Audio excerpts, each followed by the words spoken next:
Глава Ингушетии в ходе поездки в город Сунжа побывал в пожарно-спасательном колледже. 27 февраля учебному корпусу образовательного заведения был причинен ущерб. Трое неустановленных лиц в масках проникли на территорию колледжа и произвели умышленный поджог. Злоумышленники закинули бутылки с зажигательной смесью неустановленного образца, после чего скрылись с места совершения преступления.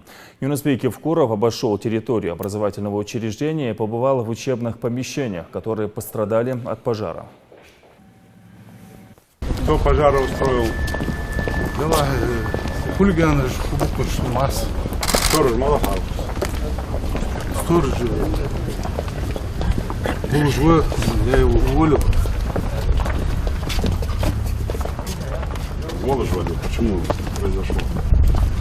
يلا لامز داش فين وشو لامز يسش والله شو حار يلا شو قرب يا أخي إيش تسعى تمام جدود تصور كذي هنا Почему يلا هي السين فجر حق وش يعني شو ده فجر مش يعني حقيقة فجر أنا بسبب شدة مليس بسبب شدة مرت جالس تعال خذ أنا потом уже когда видео наблюдение حياة كذا يا كونه что нахуй поджоги, можете говорить, что да,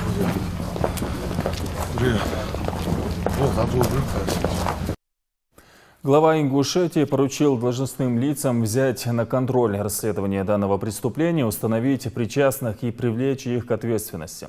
Пожарно-спасательный колледж в Сунжинском районе в ближайшее время переедет в новое здание. На базе старых корпусов планируется создать исправительный центр на 200 осужденных человек.